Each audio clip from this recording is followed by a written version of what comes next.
visiting us.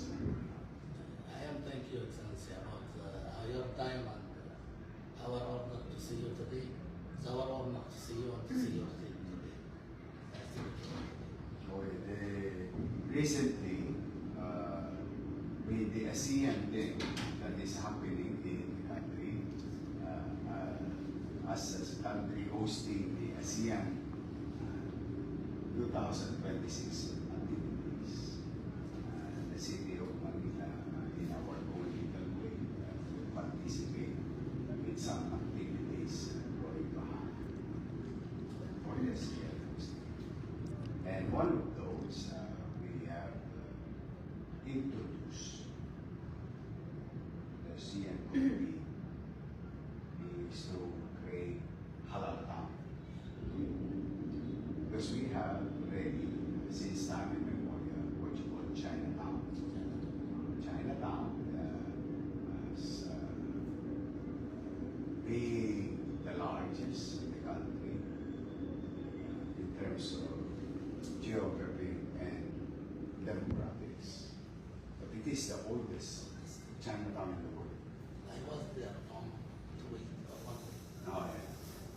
Now, during my first term, in 2019, 2022, we created Koreatown. That's in Manila. And we are reviving it through some activities. But historically, this city is an Islamic city. That cannot be denied. During the early times, our forefathers, Lakandula, Rahamatanda, Rahasuliman, Rahamago, these are our, if I'm not mistaken, Mala is my ancestor. But during the colonial time, we have converted to Christianity. 300 years of that. But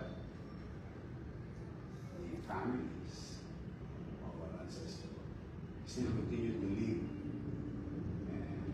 in the city of Manila.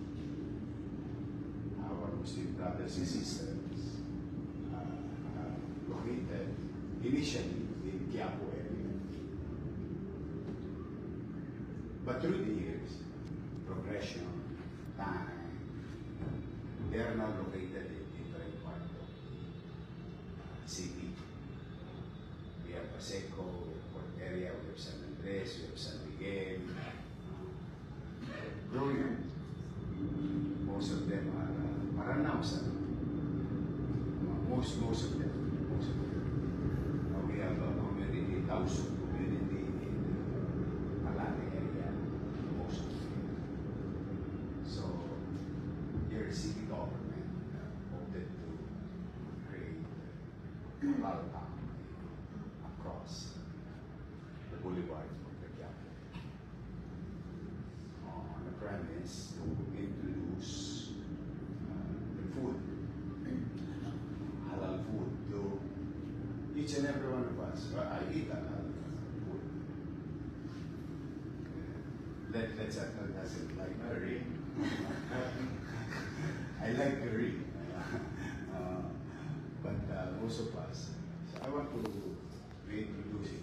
It's a safe, clean, delicious food. Because so far, since July 1, we were very successful on this CSI on redirecting and utilizing and nurturing our innate asset because of the mixed demographics of the city of Manila, what you call melting pot of the country. There's a lot of food culture on how we prepare. So Director Tristan Pagachi invested into gastro-tourism. That's why you can see in the streets of Manila nowadays there is a Fusion Alley or what you call it, Zero, in Tondo also, in Ermita area, here in this area, just across the city. So we try to. Nakatuwa nga ako doon sa isa ano ba siya? Arabo o Palestino? Yung sa Sir. hour. Palestino. Yes. There is this one Palestine family who were disenfranchised during the course of the animosities area. So we went here, no money. We start cooking Islamic food. Oh my God. Now they're very famous. They're making a good or decent amount of livelihood. More than their place in Cavite. So he's very happy. The entire family is involved in cooking, preparation, and people are falling in love. See, that's what I mean.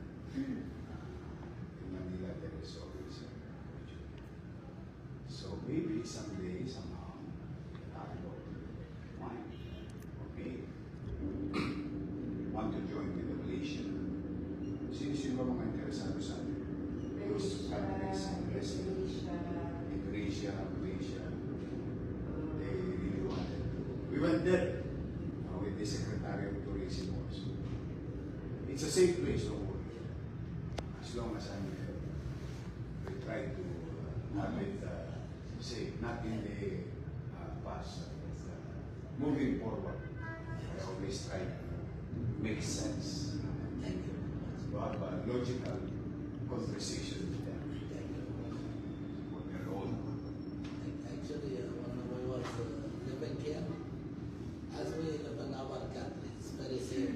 The people is very kindly, and we enjoy the work here. And we are so happy to be in cooperation with our friend and Philippines.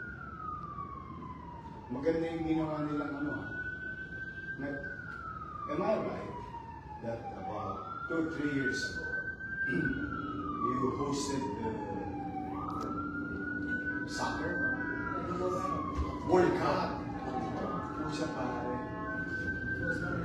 I think one of the best World Cup hosting. You really invested on that.